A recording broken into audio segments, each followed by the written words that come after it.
तो hello guys, कैसे हो आप लोग। आ चुके हैं नई हॉरर स्टोरी के साथ। आज की जो हॉरर स्टोरी है बिल्कुल 100% रियल है और ये हमारे राजस्थान की स्टोरी है।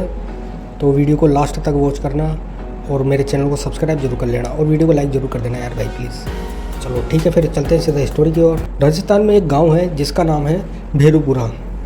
भेरूपुरा में एक कुआँ है जिसको गाँव वाले मौत का कुआँ भी कहते हैं। उस कुएँ के पास आज तक जो भी गया है वो कभी ज़िंदा वापस लौट करके नहीं आया, ऐसा ये गांव वालों का कहना था। तो सन 1994 में एक सरकारी इंजीनियर आता है पाइपलाइन की सर्वे करने के लिए। पानी की जो पाइपलाइन है उनका सर्वे करने के लिए एक इंजीनियर आता है सरकारी। तो इंजीनियर का नाम था शिवदास जी। तो शिवदास जी जैसे ही गांव के अंदर आते हैं तो गांव में जो लोग थे वो उनको साफ मना कर देते हैं कि उस कुएँ के पास मत जाना, हम उसे मौत का कुआँ कहते हैं और उस कुएँ के पास से रोने की आवाज़ें आती है और आज तक जो भी गया है उस कुएँ के पास वो कभी ज़िंदा लौट करके नहीं आया। तो शिवदास जी इस बात पर हंसने लग जाते हैं, मजाक उड़ाने लग जाते हैं और बोल देते हैं कि मैं ऐसी किसी भी बात पर विश्वास नहीं करता हूँ।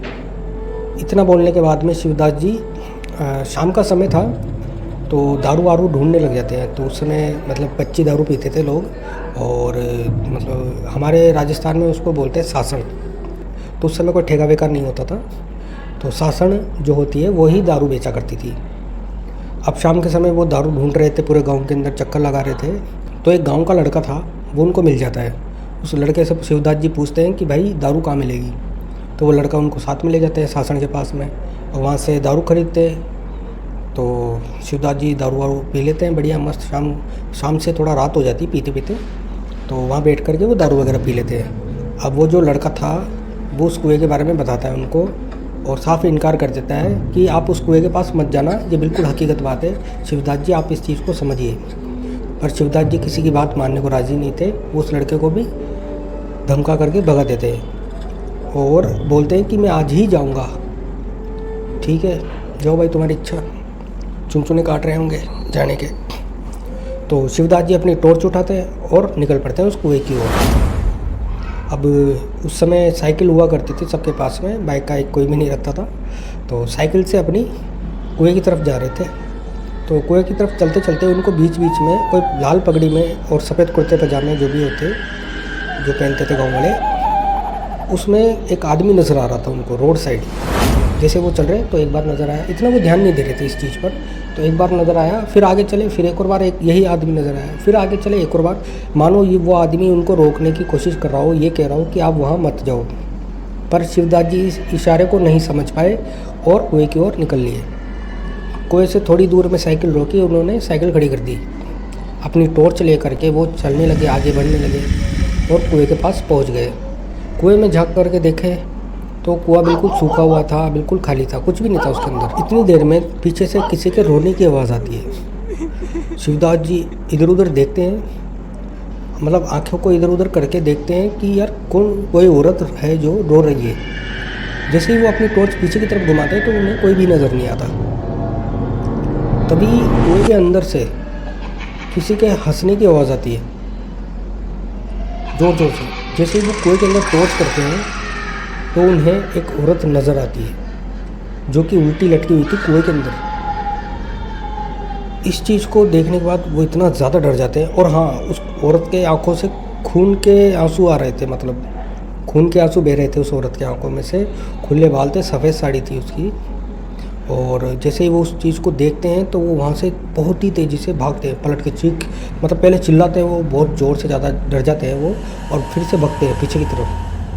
तो जैसे ही शिवदास जी आगे भागते हैं तो बिल्कुल ठंडा मौसम हो जाता है, बिल्कुल ठंडी बर्फ़ हवा चलती है। जैसे कोई जनवरी का महीना होता है ना, जनवरी दिसंबर, जो बर्फ़ वाली हवा चलती है ना, वैसी हवा चल रही। कोहरा कोहरा हो गया सब तरफ, बिल्कुल ठंडा माहौल। शिवदास जी भाग रहे और जैसे ही वो भाग रहे तो कभी वो जो लेडी थी, सावित्री नाम है उसका, जिसकी जो आत्मा थी जिसका नाम सावित्री था, सावित्री देवी। तो कभी वो लेफ़्ट में नज़र आ रही, कभी राइट में नज़र आ रही, मतलब शिवदास जी उसको बिल्कुल क्लियर देख पा रहे थे। भगते भगते उनको काफ़ी दूर से अपना गांव नज़र आता है, काफ़ी दूर से उनको नज़र आ जाता है कि हाँ हमारा गांव आ गया। तो गांव की ओर भगते हैं वो, मतलब गांव में पहुंचने वाले थे। उससे थोड़ी दूर पहले सावित्री आके उनके सामने खड़ी हो जाती है। खड़ी होने के बाद में भाई इतनी ज़ोर से चीख मारती है वो, तो शिवदास जी अपने कान बंद करते हैं और बैठ जाते हैं नीचे, दोनों कान बंद करके नीचे बैठ जाते हैं। बहुत ज़ोर से चिल्लाती है वो। और इस चीख को मतलब शिवदास जी उस समय ये सोच रहे थे कि आज तो मैं शायद मर जाऊंगा, या मैं घर भी नहीं जा पहुँच पाऊँगा, मेरे बीवी बच्चों का क्या होगा, शायद मैं आज घर नहीं जा पाऊँगा। तो वो ये चीज़ सोचने लग गए अपने माइंड में, अपनी बीवी बच्चों के बारे में, जो भी कुछ था, अपने फ्रेंड्स के बारे में, अपने अतीत को याद करने लग गए थे कि आज तो मेरा मतलब खेल ख़त्म है, आज मैं मरने वाला हूँ। तभी गाँव के कोने पर एक तांत्रिक बैठा करता था।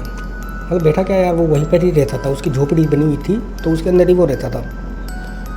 तो इस चीख को सुनने के बाद वो तांत्रिक जल्दी से आता है और शिवदास जी के सामने आकर के खड़ा हो जाता है। शिवदास जी के मतलब सपोर्ट में खड़ा हो जाता है और जो सावित्री देवी थी उसको देखने लग जाते हैं तांत्रिक।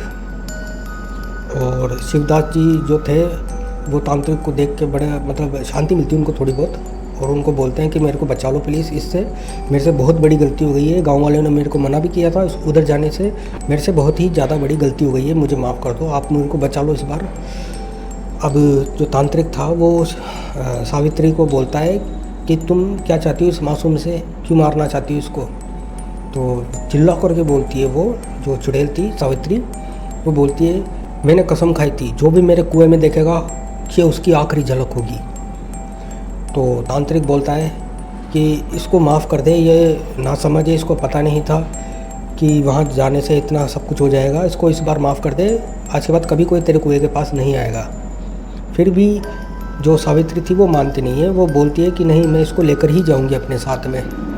तो तांत्रिक तांत्रिक को पता था कि यार मैं इसको नहीं रोक सकता, वो उससे कई ज़्यादा गुना शक्तिशाली थी, जो सावित्री थी वो कई गुना शक्तिशाली थी उससे, क्योंकि जो रूह होती है ना इंसान की, जिस जगह वो डेरा डाल लेती है ना, सपोज किसी के घर में डेरा डाल ली, अब उसको हो गए तकरीबन 20 साल 25 साल, तो जितना टाइम बीतता जाएगा वो उतनी शक्तिशाली होती जाएगी, उसकी जड़ें उतनी ही ज़्यादा मजबूत हो जाएगी उस जगह पर, फिर उसको कोई भी नहीं निकाल सकता वहाँ से। तो उस टाइम के लिए तो तांत्रिक अपनी तंत्र विद्या से उसको वहाँ से भगा देता है सावित्री को।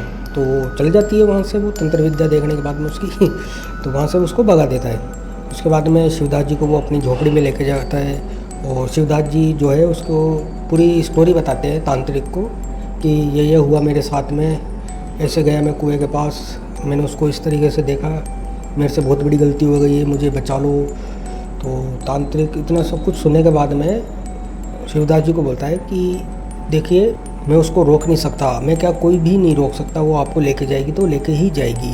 इतनी देर में सुबह हो जाती है। सुबह होने के बाद मतलब सूरज निकल आया था थोड़ा बहुत, तो सुबह हो गई थी, सुबह के 6 साढ़े 6 7 जो भी थे वो बज रहे थे। तो सुबह होने के बाद में जो शिवदास जी थे उनके होती खून की उल्टियाँ, खून की उल्टी करते करते वो वहीं पर ही मर जाते हैं। इतने में गांव वाले जो थे वो वहाँ पर आ जाते हैं, धीरे धीरे करके सारे गांव वाले आ जाते हैं। तो सारे गांव वाले आ जाते हैं, फिर बोलते हैं कि हमने तो मना ही किया था, ये हमारी बात ही नहीं मान रहे थे साहब। इतनी देर में एक आदमी निकल के आता है और वो बोलता है कि हाँ मैं रात को इनके साथ ही बैठा हुआ था, ये मेरे साथ दारू पी रहे थे, तो मैंने इनको मना भी किया था कि उस कुएँ के पास में मत जाना, ऐसी ऐसी घटनाएँ घटित हुई है वहाँ पर। ये मेरी एक भी बात पर विश्वास नहीं कर रहे थे, मुझे लगा ही था कि सुबह तक इनकी लाश 100% मिलेगी। तो उसके बाद शिवदास जी जो थे स्वर्गवासी हो गए, और कोई भी नहीं बचा पाया उनको, ना कोई तांत्रिक ना कोई विद्या, कुछ भी नहीं कर पाए, और वो मर गए थे। तो इस कुएं के पीछे की जो सच्चाई है वो ये है कि सन 1947 में एक सावित्री नाम की औरत थी, उसका अफेयर किसी और के साथ में था। तो ये बात उसके हस्बैंड को पता चल जाती है, वो उसे ज़िंदा ही उस कुएं के अंदर फेंक देता है, और वो मरते मरते ये कसम खाती है कि जो भी इस कुएं के अंदर झाँकेगा ये उसकी आखिरी झलक होगी। उस दिन के बाद से उस कुएं के पास में कोई भी नहीं जाता है, कोई सा भी गांव वाला उस कुएं के पास में कभी गया ही नहीं।